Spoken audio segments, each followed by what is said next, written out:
Laser അധിഷ്ഠിത ആയുധ വികസനത്തിൽ ചരിത്ര മുന്നേറ്റവുമായി കേന്ദ്ര സർക്കാരിന് കീഴിലുള്ള പ്രതിരോധ ഗവേഷണ കേന്ദ്രം ഡ്രോണുകളെയും മിസൈലുകളെയും നിമിഷങ്ങൾക്കുള്ളിൽ തകർക്കാൻ ശേഷിയുള്ള ലേസർ ആയുധം വിജയകരമായി പരീക്ഷിച്ചു. 30 കിലോവാട്ട് ശക്തിയുള്ള ആയുധമാണ് DRDO വികസിപ്പിച്ചിരിക്കുന്നത്. ഇതോടെ ഈ സാങ്കേതികവിദ്യ സ്വന്തമായുള്ള അമേരിക്ക, ചൈന, റഷ്യ എന്നീ രാജ്യങ്ങളുടെ പട്ടികയിൽ ഇന്ത്യയും ഇടം പിടിച്ചു.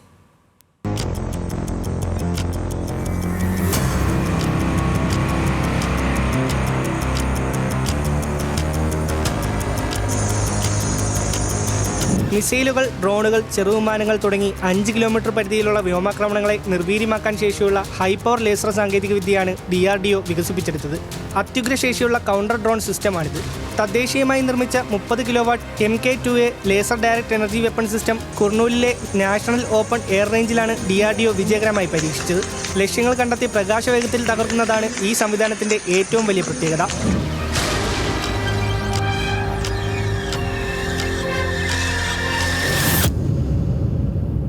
ജാമിംഗ്, കമ്മ്യൂണിക്കേഷൻ, സാറ്റലൈറ്റ് സിഗ്നലുകൾ എന്നിവയുൾപ്പെടെ വിപുലമായ ഇലക്ട്രോണിക് സാങ്കേതികവിദ്യകളും ലേസർ ആയുധത്തിൽ ഉൾക്കൊള്ളിച്ചിട്ടുണ്ട്. കരയിലും കടലിലും ഒരുപോലെ ഉപയോഗിക്കാൻ സാധിക്കുമെന്ന പ്രത്യേകതയും ഈ ആയുധത്തിനുണ്ട്. വ്യോമ, റെയിൽ, റോഡ്, ജലമാർഗ്ഗങ്ങൾ വഴി വേഗത്തിൽ ഈ ആയുധം വിന്യസിക്കാൻ സാധിക്കും. വൈകാതെ തന്നെ ഇന്ത്യൻ സേനകൾക്കും അർദ്ധസൈനിക വിഭാഗങ്ങൾക്കും ലേസർ ആയുധം ലഭ്യമാകും.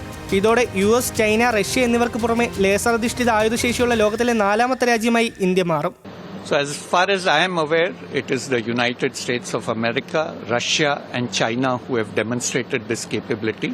The Israelis are also working on similar capabilities. So I would say, are either the 4th or the 5th country in the world to have demonstrated this. നിലവിലെ വ്യോമ പ്രതിരോധ സംവിധാനങ്ങൾക്ക് ഭീമമായ ചിലവാണ് ഓരോ സമയത്തും വേണ്ടിവരിക. ലേസർ ആയുധങ്ങളിലൂടെ കുറഞ്ഞ ചിലവിൽ ശത്രുവിന്റെ ആക്രമണങ്ങളെ പ്രതിരോധിക്കാൻ സാധിക്കും. 20 കിലോമീറ്റർ ദൂരപരിധിയിൽ എതിരാളികളുടെ ആയുധങ്ങളെ തകർക്കുന്ന സൂര്യ എന്ന പ്രതിരോധ സംവിധാനവും DRDO വികസിപ്പിക്കുന്നുണ്ട്. 300 കിലോവാട്ട് ശേഷിയുള്ള സൂര്യയും ലേസർ അധിഷ്ഠിത ആയുധ സംവിധാനമാണ്. National desk, news Malayalam.